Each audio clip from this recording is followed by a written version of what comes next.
Today I'm joined by Christa Norton, who's Head of Industry and ABM at Capita. Christa, thanks for joining me today. Oh, thank you. Thank you for having me on. So let's talk a little bit about Capita's ABM program. Obviously, I think you were saying to me before, it's been in existence for about a year. Can you paint a picture of what that looks like and how it's working? Yeah, of course. So we went through a bit of a restructure at the beginning of 2020. And as part of that, we formed an industry and account-based marketing function, which we hadn't had in the organisation before, with the idea that we would be sitting across all of Capita. Capita's got several divisions. And we'd be sitting across all of Capita, and we would enable us to create an industry narrative, and also to support our top 10 pan Capita accounts with an account-based marketing strategy. So it was initiated as a proof of concept, and I think, absolutely the right thing, new strategy, new approach. So we started off really with just targeting 3 or 4 accounts to see how that worked, to get our processes up and running, to to build up the engagement from sales, because this was a key education piece for them as well. We are still small, but now we're looking to expand. And as part of what we were doing, as I was saying, and you were explaining, we're responsible for both account-based marketing and for industry. So the people that were brought into the team were all people who had quite substantial experience working within specific sectors. So for my own part, I've got a lot of experience working in critical infrastructure, so the telecoms and utilities industries.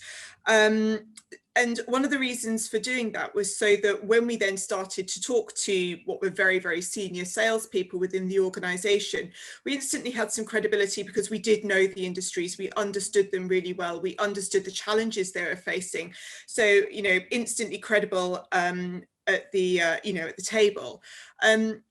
Being responsible both for industry and ABM was actually something that came in, was actually really useful for last year, because obviously with the pandemic hitting and the real challenges that every organisation faced around how do we approach this, what do we do, it gave us within the team a lot of flexibility to either immediately be able to pivot towards industry and what this meant for industry, and how we could support industries and customers through this, whilst customers were individually sorting themselves out and did not want to be receiving a massive ABM program. But then did allow us, as businesses started to reopen and started to right side and started to identify their challenges and what they needed to do, we were then able to pivot back very quickly to, again, supporting the account-based marketing and looking at that very detailed client level as to how we could help our customers. So, some real flexibility there, having that dual capability. Yeah, and obviously your strategy there has been primarily focused around one-to-one ABM, right? Can you talk us through some success stories, or the things that you learned from your one-to-one programs that perhaps move the dial, make that difference in an ABM approach? Yeah, sure. So I'll talk through, actually it was one of the main campaigns that we ran this year, and we had we knew that there was quite a big tender coming for one of our key clients, but what we didn't know was what we didn't have was a great engagement with the person who was the lead on that tender. Funnily enough, we had a really good relationship with their manager, but we didn't have the relationship with them. It was a tender around learning and development. And we identified that within it was a client who was in the telecoms industry, and we identified that one of the real challenges that this person personally was going to have in delivering his role and in delivering this tender and in really shaping it was around the part of reskilling, or around the issue of reskilling. So if you think about the telecoms industry, they are, going through massive transformation, both being disrupted digitally, but also being expected to lead the, the digital transformation. Quite a big onus on UK PLC, as well as from the private sector.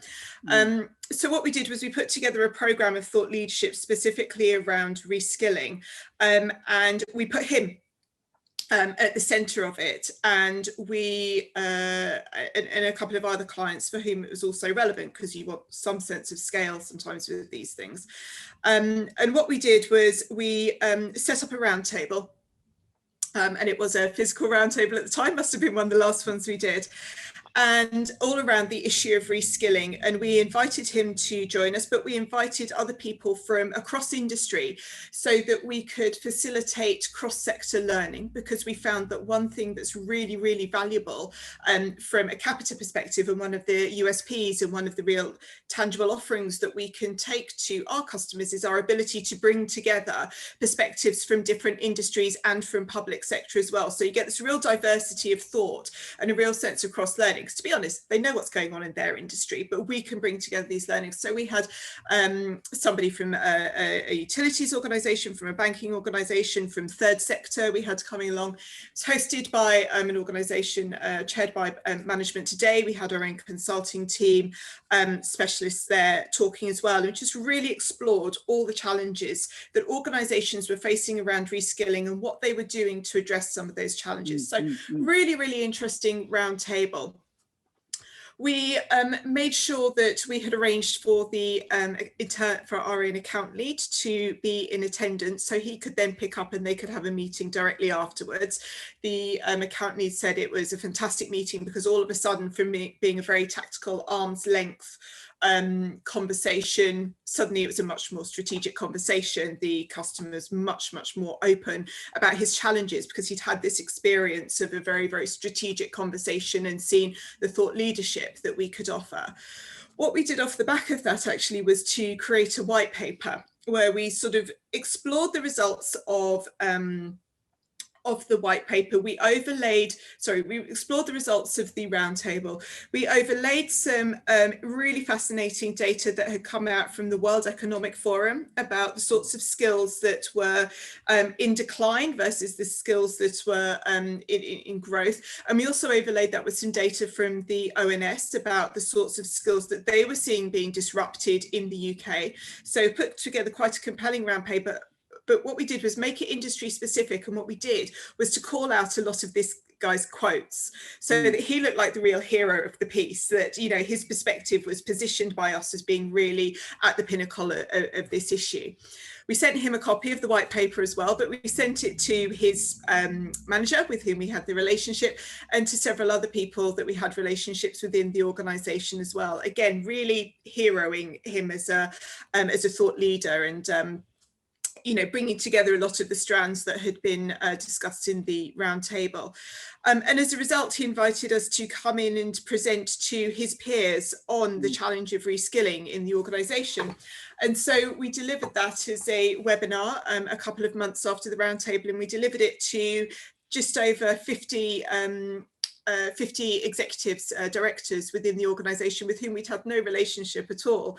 So it was fantastic, because we could go in there, and from having been sort of seen as quite a tactical niche supplier, we were able to go in and actually be presented as thought leaders around this very, very pertinent and challenging topic that they're facing. So, you know, I think that's quite a good example of, you know, you bring together different channels, you target it very much around the person, their individual challenges, both professionally and personally, and seeing a really great result off the back of it, you know, in terms of our profile, but in terms of the relationships that you have with the organization as well. So one example. Yeah. So that's obviously hyper personalization, which is what you'd expect really at the one-to-one level, right? Yeah. So that kind of leads in nicely to a question around, you know, one-to-one versus one-to-few or ABM light. You mentioned that when we were talking previously to this recording, that you were looking to put in place the concept of moving accounts from ABM light, from one-to-one ABM through to one-to-one, and potentially back again.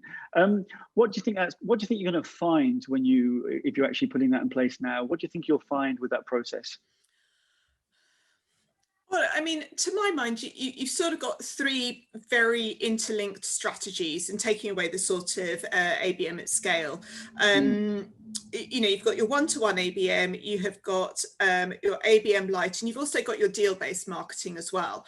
And I think when you're having the conversations with sales, you know, they're immediately going to want the one-to-one because it sounds better, and they want the best, and, you know, they want all the everything that comes with, or they think they want everything that comes with having a one-to-one account. But actually, really, when you delve down into it, and when you look at the challenges and what the account can achieve, and what you know, what the objectives are within the account, you know, there are some very, very different outcomes. So if there is a big tender, that's just, you know, if we haven't got a relationship, if it's not part of an overarching strategy, then you have to sit in a deal-based marketing. It's the right strategy for that particular account.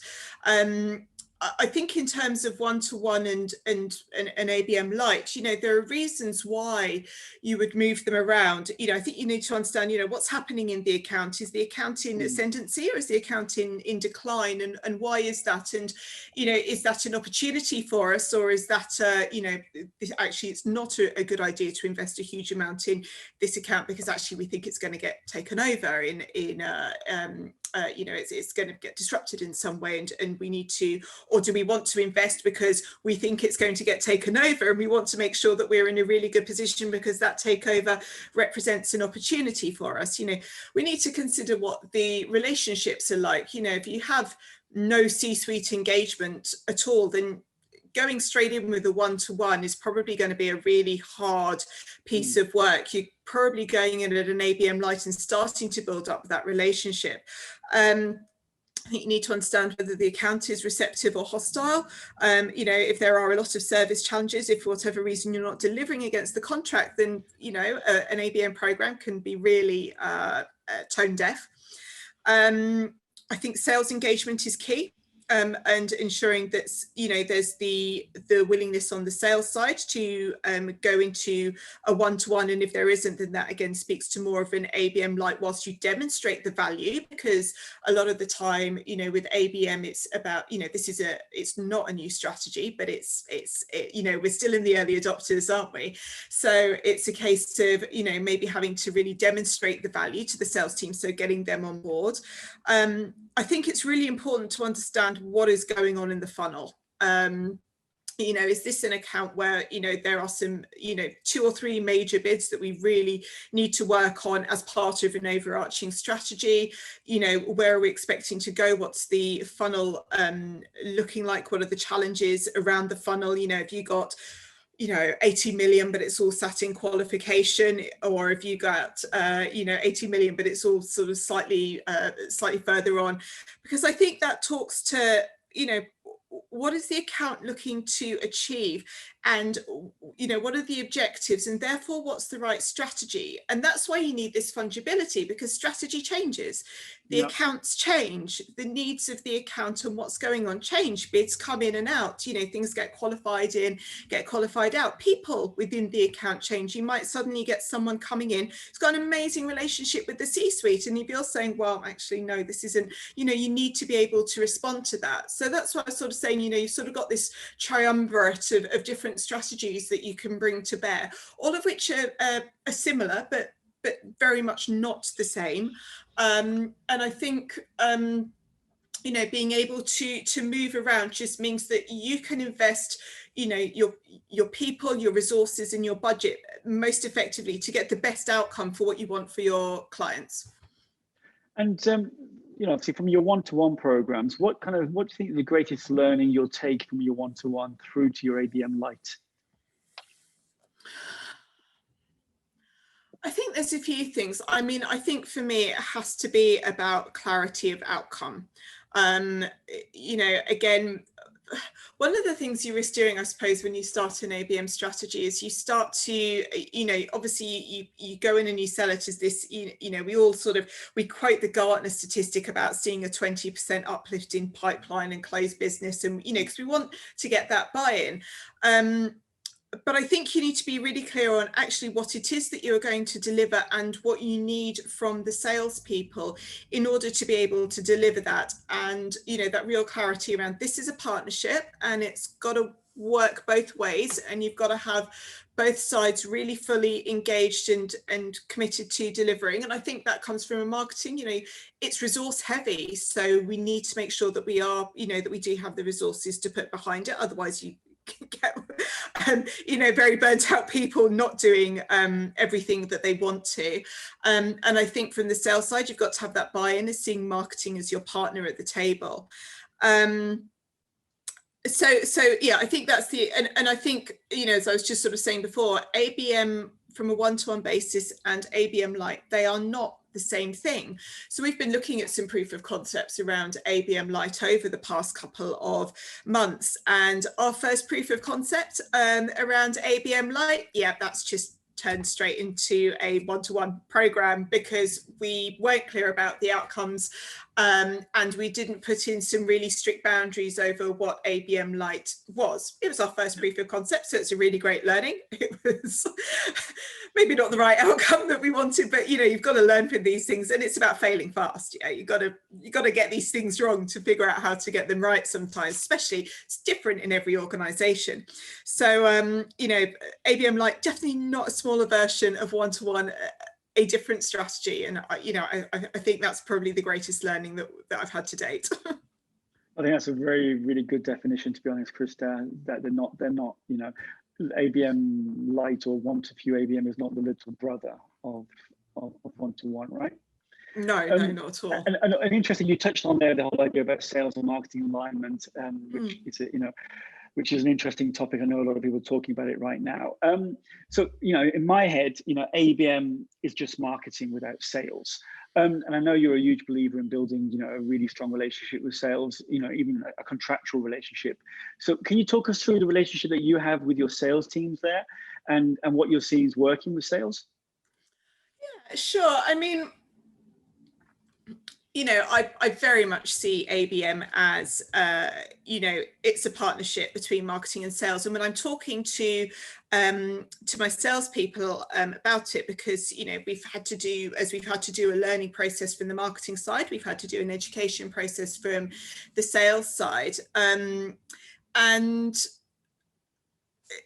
I think the thing that I always come back to is an ABM program allows us to be as flexible and relevant in our marketing as you are in your sales conversations. So it becomes two sides of the sales conversations, and the sales teams really seem to, they seem to buy into that. I think it's really clear, just going back to what I was saying earlier, I think you do need to be really clear about inputs and outcomes on both sides.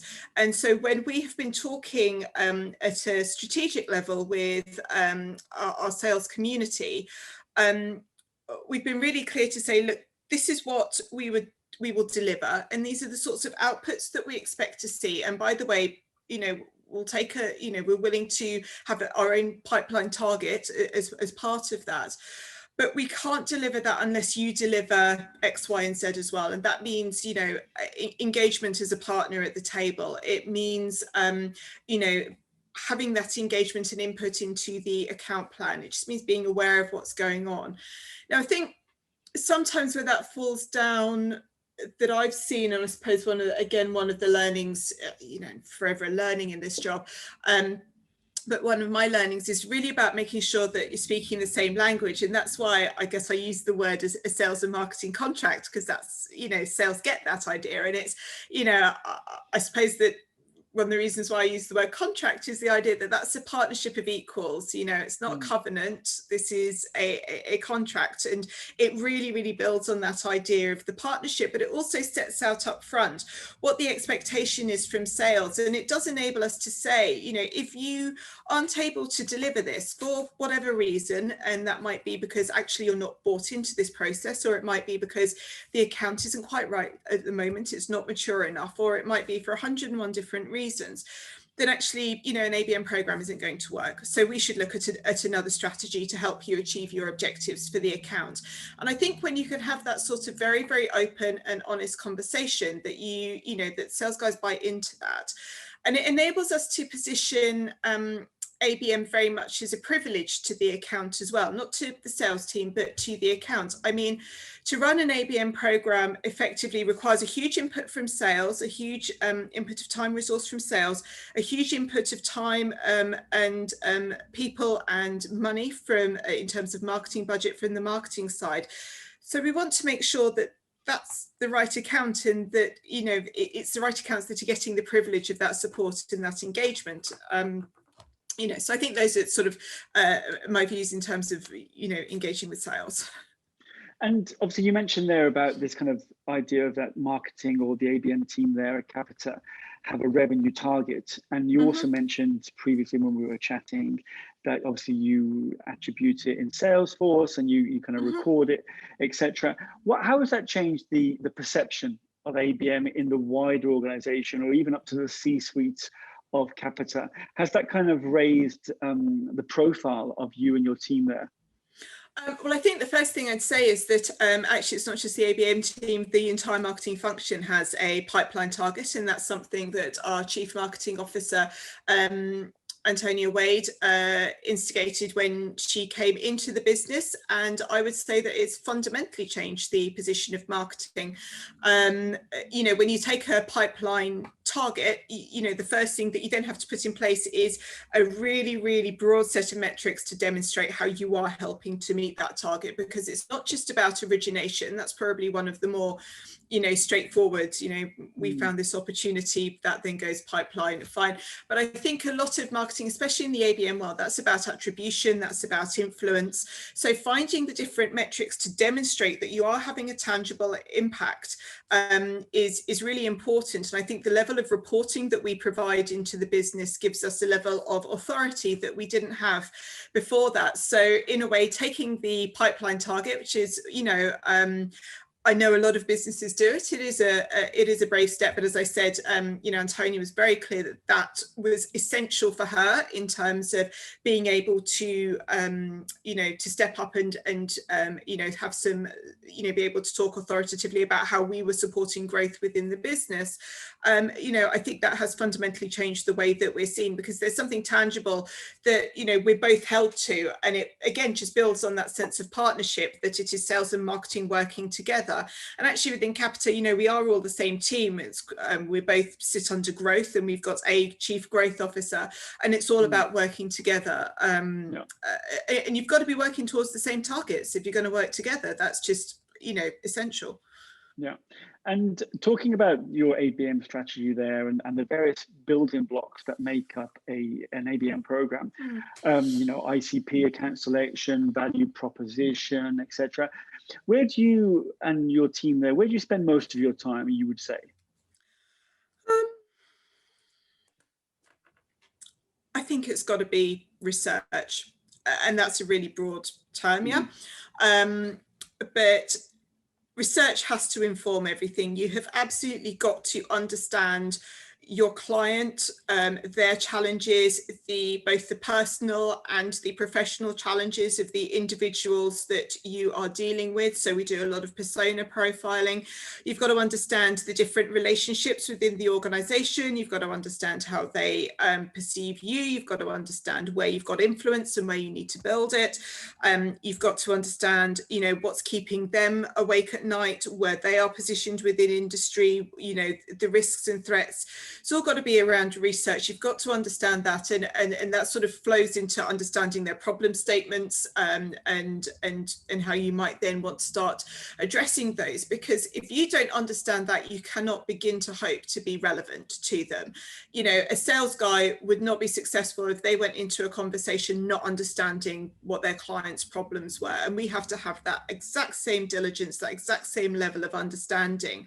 And one of the things that's been absolutely great about our ABM program, the way that it's being run at the moment, is that you know, there is a core sales team around each account, and marketing is a part of that core. So whenever we're talking about the account, whenever there's a strategy meeting about the account, I'm in the room, I'm hearing everything. So you get to hear a lot of the anecdotal evidence as well. And then you can also start to see where some of the gaps are, or where we might like to explore more. And I think that's the point at which you can really start to talk, as I was saying, to talk the same language, but also this idea of really being able to join up the dots as to why you are talking about or recommending a specific strategy for engagement. So a great example, I think, we run a lot of events a lot of the time, and we are doing an event for International Women's Day. Really looking forward to it. Great lineup of speakers, been brilliantly organised by the team. And so one of the things I wanted to do was to invite one of our clients to it, somebody who was new into role. And I think sort of maybe previously the conversation would have been, hey, we've got this great event, it's International Women's Day, can we invite this person? And the sales guy would have been like, oh, no. Because sometimes the easiest answer is no, because they have got a million other things to do. And do they want to reach out to somebody with a random event invitation? That's not, that's a no, isn't it? And so normally then it would be, oh, sales don't want to engage, and we would have been in this cycle. What I was able to do this time was to, because I had been in a number of conversations, was to be able to go and say, look, we're holding this event. I think this would be really relevant for this person because they are new into role. We don't have a relationship with her. But by the way, their organization has recently, she has been talking about the importance of building more women in this sector. And by the way, their organization has just committed to 50% of their next intake will be, they want that to be women. So I think this is actually going to be really, really relevant and will help us demonstrate that synergy between our two organizations. And by the way, we want to follow this up with the diversity in resourcing webinar that we're going to be delivering that's going to be hyper relevant to them at this time. And sales guys like, yeah, sounds great. And it's just, and I think with marketing, I'm the first one. I love the glitter, I love the creative, I love the enthusiasm. And I think sometimes in our enthusiasm, we don't step back and put it into why is this absolutely, but ABM forces you to do that. Everything has to be absolutely hyper relevant because you're dealing with individuals and you're dealing with the so what all the time. So I think that's, I think that just totally fundamentally changes the way that you can engage. And that's why the research, that becomes fundamental. Yeah, so I mean, it's interesting because obviously you've mentioned several times, speaking the same language, joining in the same conversation, the importance of the use of insights, that deep level research on the persona at an individual level and also at the company level as well is really, really important. I think I definitely concur with that, Christa, that without that level of insight, you really are going to be struggling to get to cut through and to actually engage with that person and the wider account thereafter and the buying committee, et cetera, et cetera. So just to finish off with the final question, really, what advice would you give anybody who's either, thinking about starting their ABM strategy, just starting it and looking and thinking, I'm not sure whether this is working quite right for me. What kind of advice would you give them for those people, particularly at the beginning of that journey? So I think the most important advice I would get would be to set the expectation that you're going to fail fast, because I think ABM is going to be different in every single organization. I mean, if you go to any conference around ABM, you will hear some amazing organizations talking about how they're doing ABM, and it will all be different. They'll all have different approaches, different levels of maturity. So I think that there's a case of, set the expectation that you're going to do a proof of concept and it's going to be about failing fast, because I think you've got to learn what will and won't work for your organization. And the quickest way to do that is unfortunately also the most painful way. But I think if you get, if you've got a sales team, a specific account that it's just, ready, and you think you can, you've got some opportunity to go in there and really start to test out some strategies and so on. You can find what is going to work for you. You can find where your sales team is at in terms of how ready they are to engage. And also by running a proof of concept, you get your proof points and you can demonstrate the value. And then all of a sudden you get exactly the same situation that we've had at Capita, where, you know, some really nice success has led to this explosion of, you know, we all want it. And we've now got the, you know, that wonderful problem of, okay, how are we going to deliver this? So you're suffering from your own success, basically. It's a lovely problem to have. Yeah. Well, it's funny because obviously I was talking to obviously Andrea Clapworthy over at Fujitsu, and she was saying the same thing, that where she went wrong at the beginning of her ABM program over at Fujitsu was they started with too many accounts. I think she said they had 58 accounts to start with. So her advice was just start small, pick a couple of accounts, do your best with sales, learn, and then you can then grow from that starting point, really. So I think that's really good advice. Christa, thank you so much for spending some time with us today and learning more about your ABM program there at Capita, and wish you every success for the future. Brilliant. Thanks, Declan. It'd been great to talk to you. Thank you, Christa. Cheers.